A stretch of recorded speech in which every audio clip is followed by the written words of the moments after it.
Welcome. Welcome to this class. Welcome to maybe a mat, if that's what you're practicing on. Welcome to this time and space.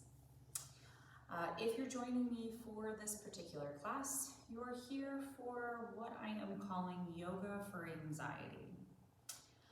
I thought about doing one of these before, and I have a couple classes that I've taught in person to folks that address the anxiety, nervousness piece. But they were feeling really robotic when I was revisiting them. And then a lot has started to happen in my life, and it has caused just storms of anxiety. Sometimes it's just waves, like anything else. But it's been hard lately. And so I thought, what better way to keep it authentic, of course accessible, but just true to life than to offer you, and I guess kind of myself, this practice for anxiety. So a couple things to know about it, just I guess logistically or practically. I would make sure maybe you have a couple blocks. I have a bolster on hand. That's just so that at the end, when I am doing Shavasana, I can really make sure that I'm sufficiently supported. But other than that, anything you might need for comfort. I'm going to start the practice in Thunderbolt, in kneeling. Okay, I don't have any support here, but you're welcome to just to share a reading with you. It felt relevant when I was going through looking for what to begin and ground with. And it's a passage from a book that I've shared with folks quite a bit called Meditations from the Mat. It's by a teacher, Ralph Gates, and he's got a few of these books, and they have been really, really helpful when going through challenging times in my life. So you're welcome to find your little kneeling position to get started. You can always pause video, grab what you need, come back. But I'm gonna get started, okay? All right. The beginning of this little bit starts with a quote from Gloria Steinem, and it reads, "How much of the world had I missed while living in my head? If each cell in our bodies is an outpost of our brains, what might I have learned? I'll never know who that adventurous little girl might have been, but at least I know that she's still there, waiting to enter the present."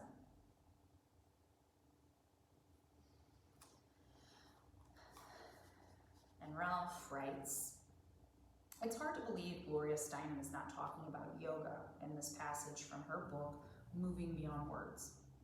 Nevertheless, she articulates the essence of tapas, the yearning to know more, the desire to integrate lost selves, the passion to live fully. All of us are set on a trajectory by the circumstances of our birth, gender, class, family, life experiences, etc. The sum total of all these forces in our lives and the choices we make concerning those forces is what we refer to as karma. Most of us simply enact our karma. Privilege begets privilege. Disadvantage begets disadvantage. Recently, I read about a study of human resiliency in which it was determined that the ability of individuals to overcome trauma was directly connected to their appearance. The primary indicator for success was good looks. To me, this indicates the extent to which most of us allow our externals to define us.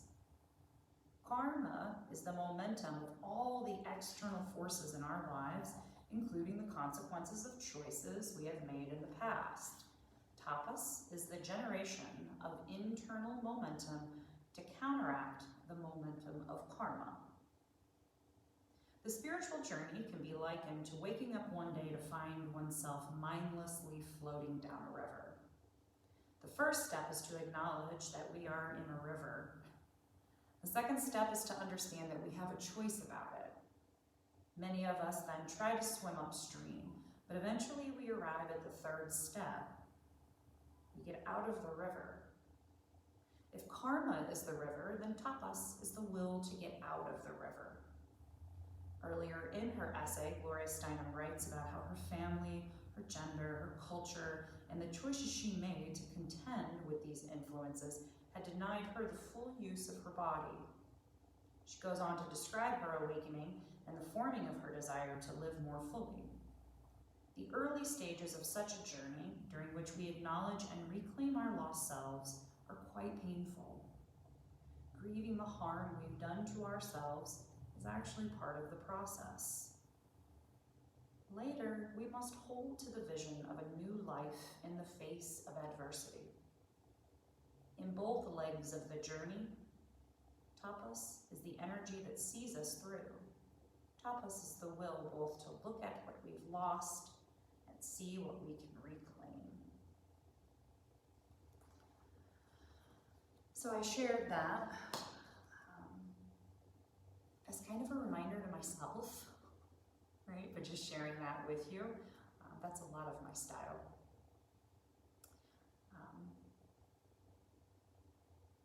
Remembering really is the name of the game. So I've been kneeling this whole time, blabbing as I do. I'm actually going to start in child's pose, but I decided in the midst of my reading with you that I was going to utilize bolster to make it more restorative. So when I'm feeling like too much, too fast, I don't really want to be here. Too much, too fast, I don't really want to be here. I don't have really much desire to open up, to go out. I have this sort of instinct to kind of curl up, okay, to go in, if nothing else, to see if I can't find a safe haven. So that's what I'm inviting us to do here. You can use a prop for support or not. You can always come wide-legged, arms forward, let it go, or you can come more, traditional balasana, where you have your knees together. You come forward, head down, arms drape at the side. That's what I would do if I hadn't already decided to use the bolster.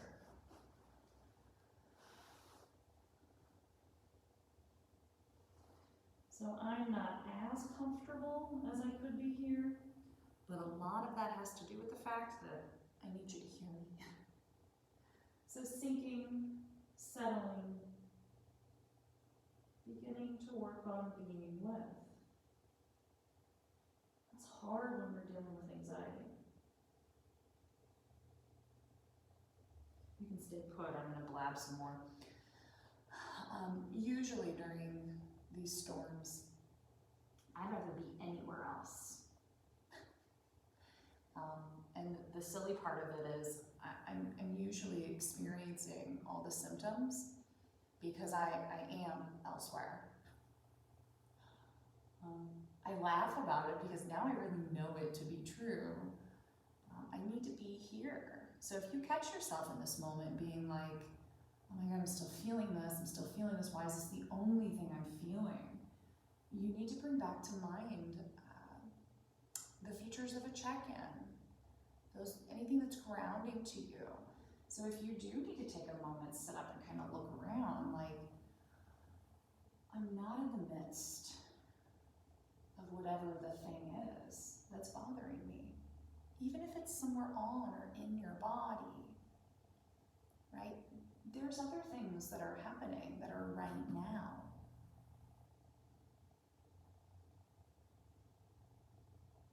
That can be helpful when trying to ground. Just a few more moments here. Maybe the back opens a little. Maybe the low back releases a little. Maybe the hips are talking to you.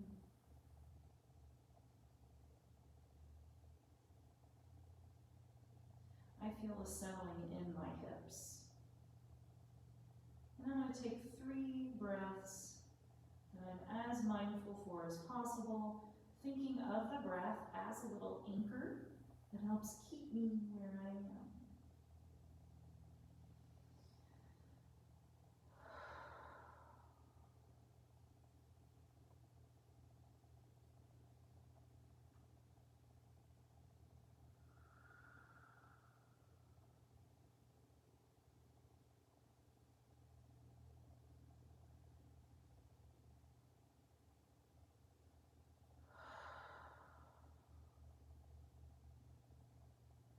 Begin wiggling fingers.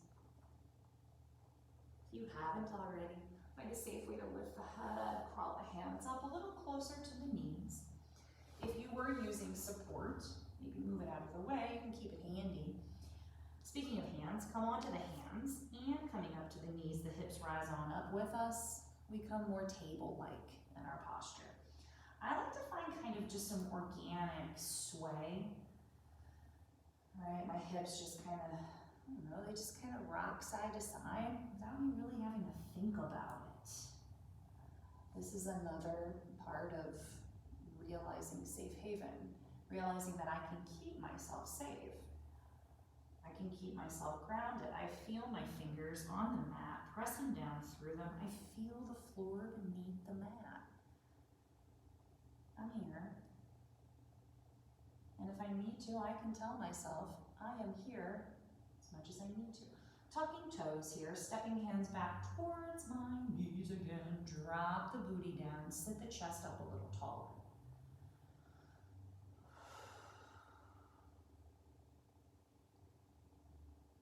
Notice how it feels. One more big breath.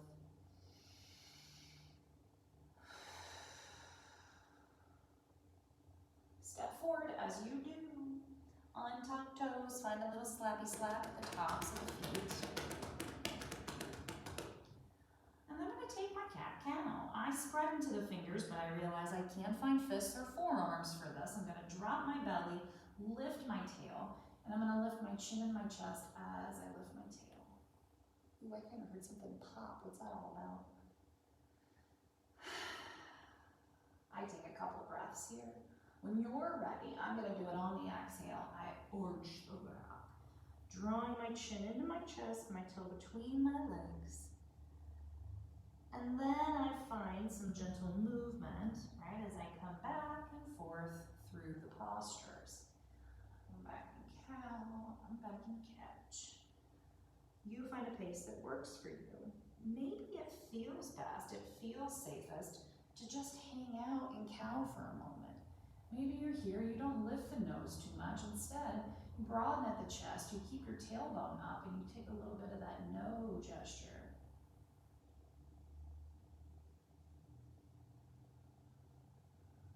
Arching, take just a couple more.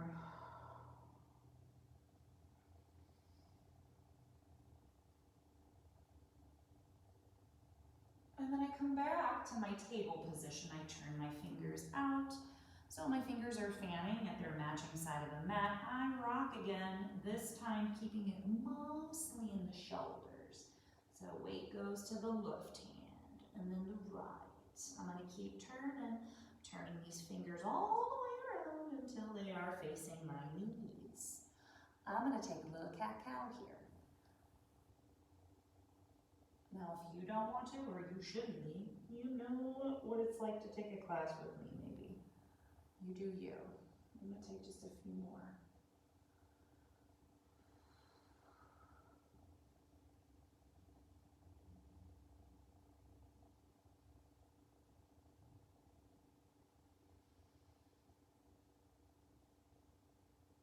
Hey wrists, hey forearms. I turn these fingers forward again. I make sure I feel like I am where I am, and if I'm not, I tuck into the toes, come into a relaxed fold a little closer to the middle of your mat. The feet step forward as the tail lifts, the hands step back. I'm going to bend deeply, right? Thighs at the belly, and I go ragdoll. You can choose to add in some gentle swaying or rocking or even kind of shaking it out, yes and no at the head. I'm only staying here for a couple more breaths. Maybe it would feel nice to straighten the legs, or sway the hips, or just find some serious pedaling here. Sometimes I creak and pop here.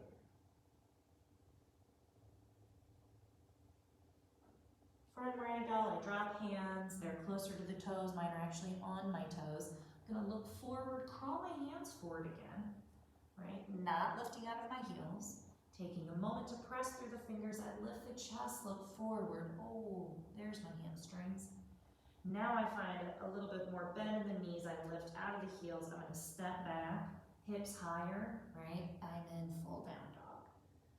So if you need a moment here, maybe you come to child's pose, you lift back up, maybe you don't need all this, you drop for more cat-cow. I'm finding movement here too. And my hips stay high. That's kind of the cool thing about being able to see myself while I'm doing this. Oh, shoulders wake up. I'm gonna step my left foot into the center of the mat, lift my right leg, three-legged dog. I'm gonna bend and I'm gonna open the hip and take my fire hydrant. I'm also circling out the ankle, right? So my right foot is kind of going, whoa. I'm gonna turn the torso back and lift that leg high and come back to down dog. I step that left foot out. Sway, sway. If I need a break, I take a break. I don't. Right foot steps to the center at the back of my mat. My left leg lifts, three-legged dog. I'm careful not to splay open that left hip yet because I'm not quite fire hydrant. Then I bend into that knee. I open that hip up to the left, continuing to reach my chest back towards that right thigh. I'm looking under my left armpit and I'm circling out this left ankle. Gotta be careful here. Gotta make sure you feel supported. I'm gonna turn it back in, lift that leg high. I'm gonna step it down, sway, sway, sway, and release the knees again. Stepping knees in closer. I bring myself up to a kneeling position. And I just check in. So much of the work I do now on my mat is this, take a break. Take a break.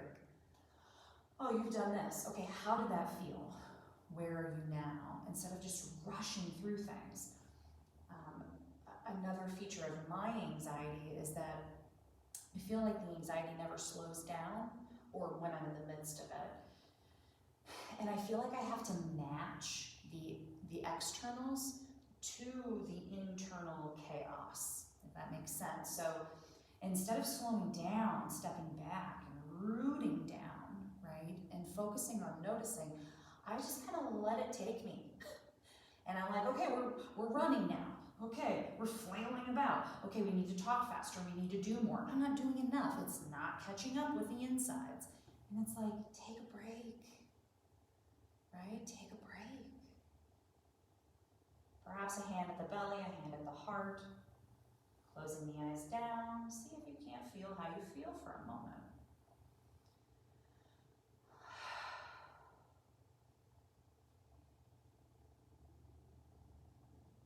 Noticing the neck here. If they're closed, I blink the eyes open. Yes and no with the head. I go side to side. Sometimes there's some creaky, gravelly noises here, sometimes not. After I take my no, I take my yes. I'm careful not to fling the head back or not leaning back too much, not releasing the chin too close if that doesn't feel good on the back of my neck. And now I'm gonna drop hands. Maybe they come to my hips if I don't feel too terribly stable. I stand to my knees. I'm gonna step my knees apart here. If you need support, slap a blankie or a knee pad under there. Hands come to the hip creases. Okay, I think about how my back is in a mountain pose, right? And I gather up a little more integrity. I'm a little more mindful about what the pelvis is doing here. I broaden through the shoulders. I'm gonna pull the elbows back to my stop point, squeeze my booty, and I'm gonna push the pelvis forward. I look up. If it's accessible, a hand comes to a heel or both, and I come into this brief camel Ustrasana. Continuing to engage the glutes. Hands come back to the hip creases. I lift up, I drop my head to my chest. And then I'm gonna lean to the left, and I'm gonna step my right foot forward.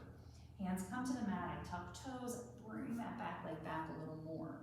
If you need blocks, scoop them up. I'm gonna pull my right hip in, press through the bottom of my right foot, the top of the back foot, squeeze my inner thighs in.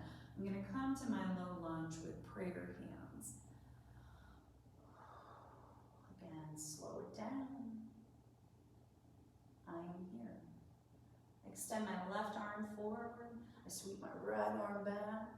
I spread my fingers, and I stay strong here. And now I'm kind of opening, huh? Right? Camel was it's safe to open up. I lean forward, planting through that left hand. The right arm now reaches up. I tuck toes in the back foot. I lift that back leg, and I really reach up whilst keeping right hip bend, right foot planted, and the left hand pressing down.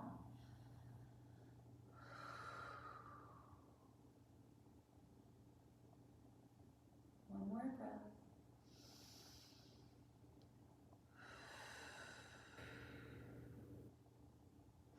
I stay put for the most part, except I release that back knee again. I untuck the toes. I'm gonna kind of semicircle this right arm forward. I bring the right arm inside the right leg. I heel toe the right foot out a little bit, so it's not quite lizard, but now I got some room. I'm gonna plant my right hand inside my right foot, and if I can, I bring it in just a little closer, it being my foot. This one's a little harder, right? If you need a block under the right hand, go ahead. So I stay super stable through the right side, and I'm reaching up through the left arm, all the way through the fingertips. And this is meant to be destabilizing. You know, you're probably like, Drew, class for anxiety? Yep. This is reminding me that I am strong, that I can do this. Release that hand down, reframe this front leg. I'm gonna sink my hips back, turn my right toes up, pull my left knee in slightly. Right hip comes back in, chest lifts. If I need blocks, they're there. Flexing into the right ankle. I lengthen through the neck a little, flat back, breathe.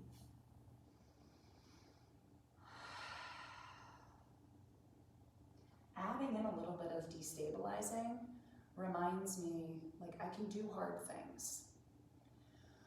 This might not feel perfectly comfortable, right? But neither does feeling like I'm stuck in anxiety. Can I do the physical thing? Can I get through that while being present? Well, maybe I can do that with the anxiety then, or whatever the thing is. Crawl forward, then back into that leg. As you tuck toes, you're welcome to take a vinyasa here. Your plank, chaturanga, up dog, down dog. I'm simply gonna step back to downward facing dog. I tuck the back toes. I lift the hips again. I reach my heart back for my thighs. And I find that little bit of sway.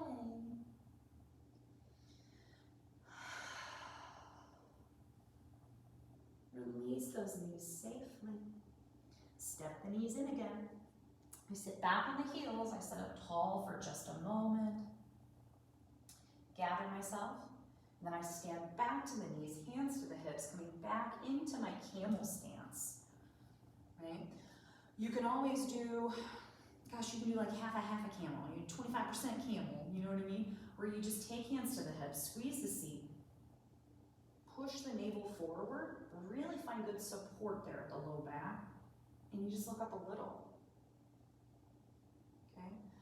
I'm gonna squeeze seat, make sure I'm good, stable, secure from knees to feet, and I'm gonna sweep one arm back, sweep the other. Fingertips at the heels, chest for the sky. Breathe.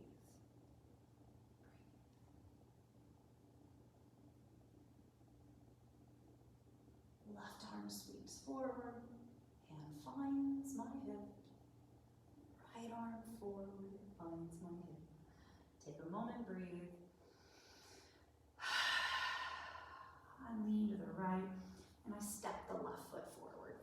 I'm really trying to step it forward with, the no hands ma thing. You're always welcome to find the support that you need. Hands find my support for just a moment. I tuck toes, I bring that leg back there, and then I just start thinking about kind of rebuilding into this low lunge. Right now my left butt cheek is flung out to the left. I need to pull it in, pressing through the feet here. Remember the bottom of the front, the top of the back. Hand can either stay here or they can come like prayer. Chest is open here. Breath is steady.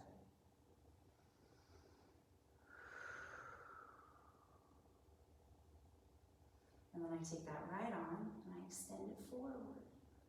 Reaching the left arm back. I really squeeze the inner thighs together as I open up to the left. Fingertips, right? Reaching in opposite directions. Fingers spread, hands activated.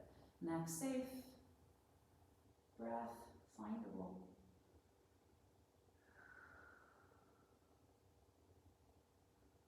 Steady, right hand down. Left arm begins to reach for the ceiling. I tuck the toes of this right foot. I feel that big stretch through the front of the right leg. I continue to reach high while gently pressing down through the right hand. Gaze can be lifted here or perhaps just beyond the left knee.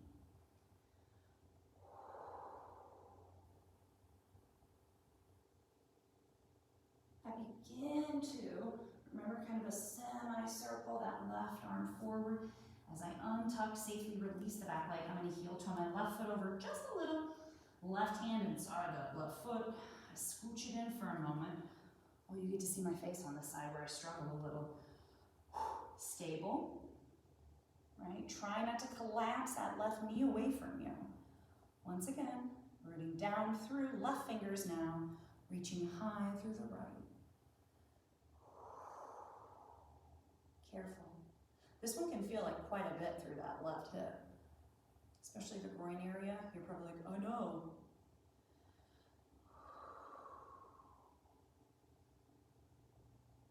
Release that arm forward. Left arm comes outside that left leg again. I scooch my left foot in, and then I drive the hips back. I sink them down low. I turn the chest to open it big. Toes pointing up, up, up as I flex into that ankle. Remember, your hips just kind of sink here while your heart just continues to kind of lift. Ideally, right, and this is just for safety's sake. This isn't like because aesthetically it's perfect. I try really hard to kind of drop hips, lift chest to maintain that flat back look, right? Instead of just, completely releasing hips one side or the other, arching so much, I think I'm getting a good stretch, but really I'm ripping at the neck, yada, yada. One more big breath.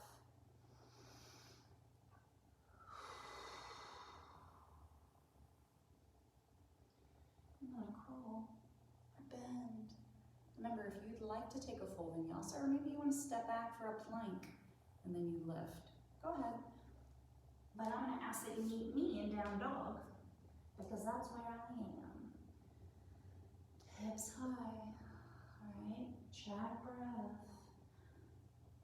Notice back, legs, hands, feet.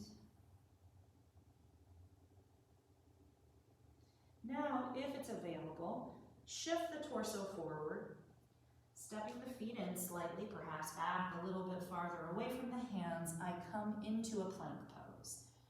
Truly, this is for exploring sensation and finding, a safer route down to my belly. If it doesn't work for you, you can come right to the knees. You can come into a different, a variation on plank. Forearms, fists, half plank with the knees down. One more big breath. Now the knees come down on purpose. I untuck the toes. I'm coming down into Sphinx. Push my little bolster away. Hey, what's going on around our belly now? If you need a little wiggle wobble, go ahead. Spread fingers. Bring the legs in a little bit, right? If they were out wide, unless that feels like too much on the low back. Pointing toes, pressing through the tops of the feet gently here. Elbows, for the most part, under the shoulders. Fingers spread, hands active. I'm gonna lift the chest. Okay? Have yourself a nice long neck. Continuing to engage through the glutes. Feeling it today. I just had this thought flash across my head, like, I can't do this. I don't know if you've ever experienced that before, right? But then I just kind of also feel this urge to, well, try to sit up a little taller and see.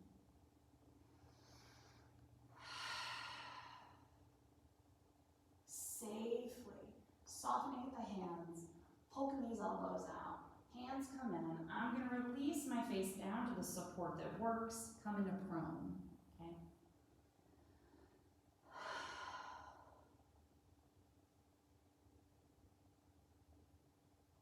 Softening. Reminding yourself you're still here. You can stay on your belly with your face down. I'm popping up to blab as usual. But I really want to make sure when I come down to prone or supported Shavasana that I have that extra moment to gather my bearings. Notice if things feel different. Sometimes I notice what feels the same. Feet are floppy, kind of tingly. Seat is soft, belly soft, right? It's perfectly supported though. I can kind of still feel the heart beating in my chest. But I'm safe, right? I'm looking around the space I'm in now, so you're welcome to do the same. Just kind of plugging the elbows down, and I'm reminding myself, like, nothing can get me, nothing is getting me, you know? It doesn't make feelings go away, but it makes it so much more tolerable, so much more doable. And I learned that I can be here, you know? So come into those elbows to fingers like you want some more Sphinx, right? I'm gonna start to kind of push away, lift hips, step the knees in. I'm gonna stay in this forearm table, right? I'm gonna keep these hips up. I'm taking a dolphin pose. You're welcome to come straight into down dog. I tuck toes, keeping forearms steady. I lift my hips. And a lot of the time people are like, dolphin's just down dog on your forearms. Well, in a lot of ways it is. Breathing here. No, the heels don't need to touch down here either.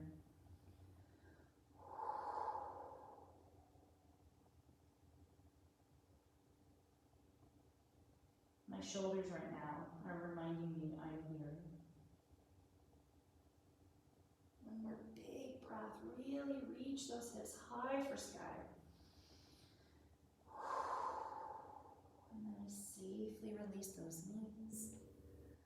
I'm curling up for this child's pose. If that's not available for you, right, you do a child's pose that works. I want to drape the shoulders, the arms at the sides. Head comes down. If bringing it to the floor is a no-go, well, blocks, blankies, maybe you just stack the forearms.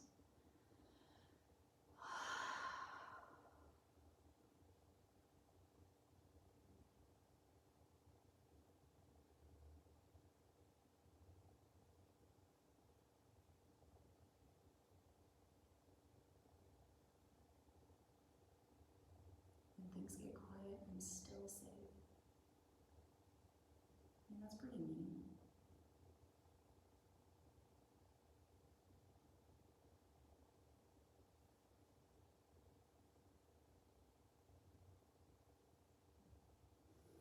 Hands now come outside my knees, planted. I lift the chest, kind of like that supported toe squat we did at the beginning. I'm gonna do just a super brief, you're always welcome to go, I'm gonna stay here longer. I'm doing a brief pigeon. It's just me lifting, stepping my right leg forward like I did in the beginning for that lunge, right? Tucking the toes back here and reaching that leg back. And I'm not releasing the hips down completely. I'm just kind of thinking release the weight of the hips, the seat, the pelvis, plant through the hands, open the heart, lean to both sides. Flexing into this right ankle, but doing my best to keep the chest broad, keep the heart open, right? I lean the head back. And then I lean it forward. I tuck the toes of the back foot, drawing that left leg up and then bringing the right leg back in. I sway hips, right, side to side a little. And then I'm gonna step this left leg forward, heel toe that right foot over. As I lean the weight of the entire body forward, I find that bend in my left leg or left knee. I scooch the right leg back. I untuck the toes. I plant, sway side to side. Again, I'm just kind of letting pelvis drop. Left ankle's on, left knee is safe. One last time, I broaden at the chest and lean the head back.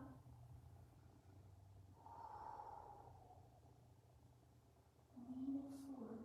But this time, I'm leaning into the left butt cheek, coming onto my seat, bringing my legs together. You can turn towards the front of your mat or just stay put, that's up to you. But I come into Sukhasana, easy seated, easy seated. You probably heard me lecture folks on what that might mean. Finding a seated position, maybe legs crossed, that you can maybe find a little ease in, you know? I'm gonna circle shoulders. As I do, I thank them. Thank shoulders.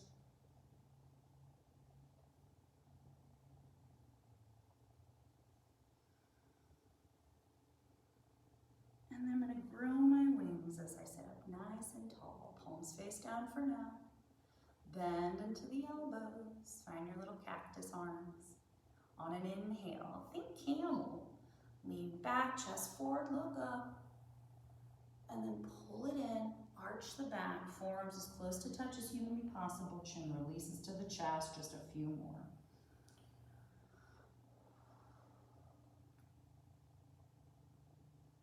As I like to remind folks, you know, you can exaggerate this as much as you want to.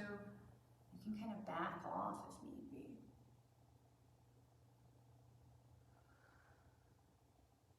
I'm gonna take one more.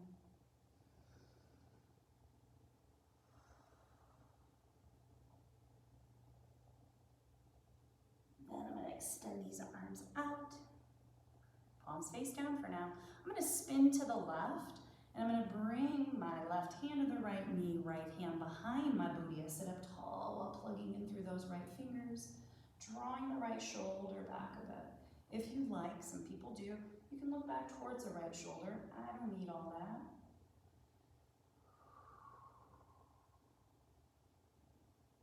As you rotate forward, think about growing your wings again. Inhale, reach up, upward salute. You look up, you press hands together. If it's possible, you release to your wings, palms face down, broaden at the chest. Belly still soft.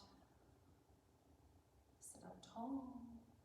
And spin to the left. Right hand finds the outside of that left knee. Left fingers are behind my behind. I sit up tall. I draw the left shoulder back a little more. Nice long neck. Breathe. And I'm managing to stay on both of my sits bones here. I feel my ankles. They don't feel any discomfort though. Stay mindful. One last time, I sit up tall, big breath, inhale. Exhale, release, rotate forward, arms out like wings. One more time, reach up, Urdhva Hastasana, reach, reach, reach. Prayer hands, pull them to the chest. Take a moment. If you're in a place where you can do it, say it out loud, I am here. Or declare it internally, silently.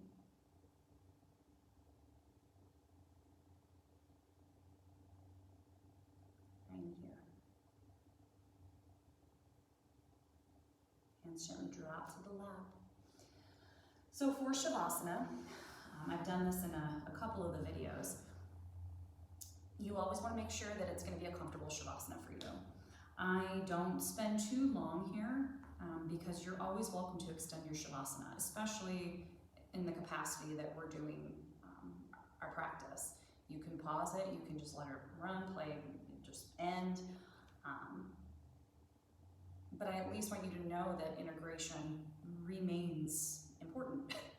So as I said earlier, I want this to be a supported Shavasana, if for nothing else, just because I want to remind myself I'm supported.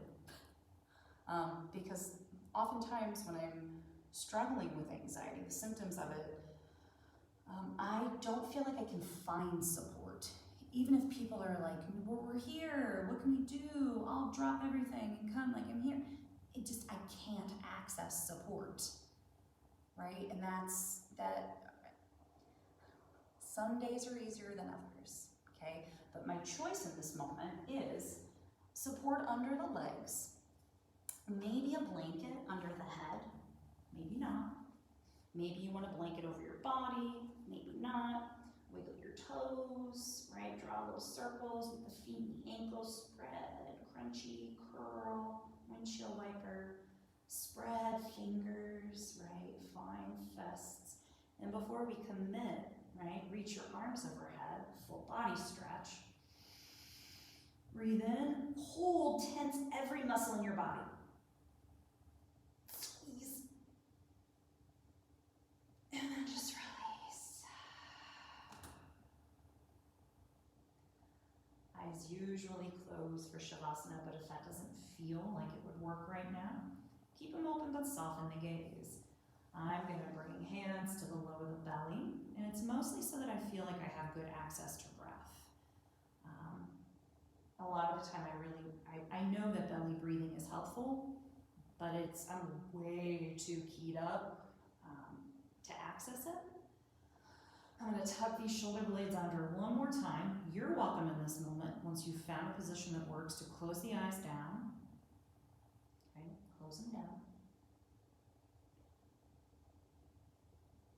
I'm going to be here for just a couple minutes, but I do want to start the Shavasana with my favorite question that for some reason,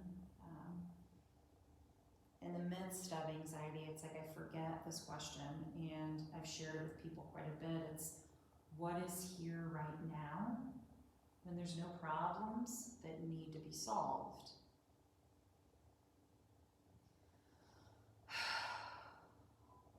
What is here right now when there's no problems that need solving?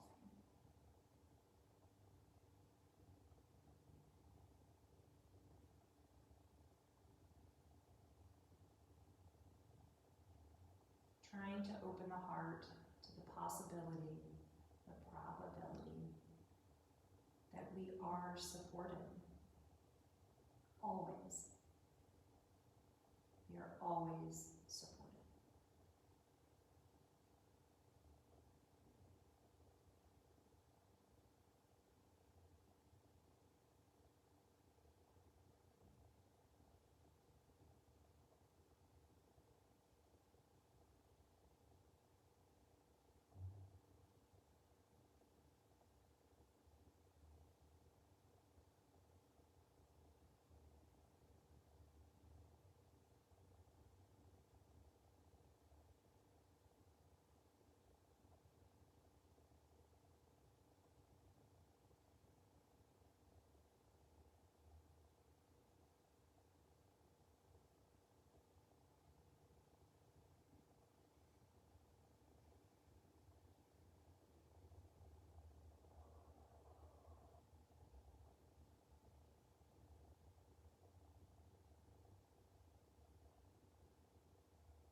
stay exactly as you are.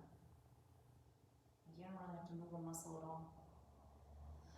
I will share with you that I did just have a thought, like, what happened if I just fell asleep? Let me open my eyes. And I started to, bring in light, shapes, shadows, colors. I started hearing sounds, more and more of them. I feel one heel touching the mat and the other not quite. Feel these shoulder blades, hands at the pelvis. I'm gonna bring my legs to bent on top of that support that, what do you know, is still there. Release and just rock me side to side, a little bit of windshield wipering. I'm gonna reach my arms overhead, spread fingers and hug these knees into the chest. Continue to rock side to side, and here I kind of point the toes. Circling knees over the hips a little. When you're ready, release onto your side. I'm coming to the right side, even though it's a little bit funkier to turn onto.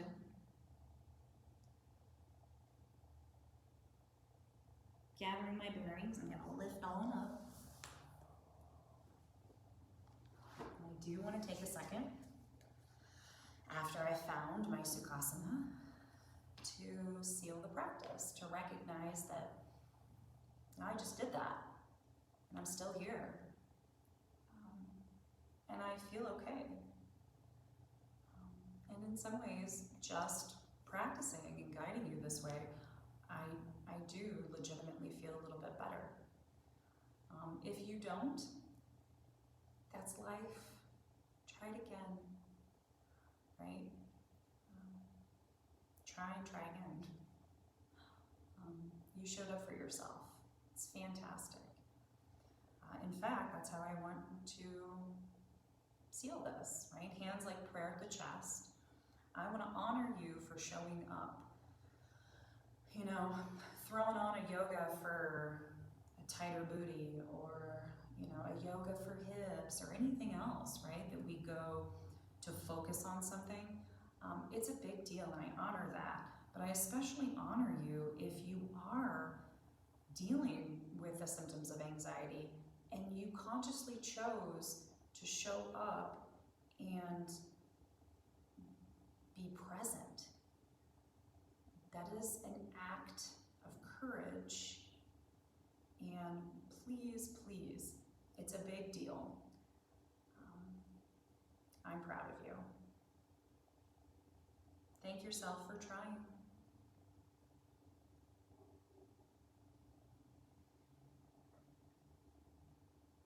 Namaste.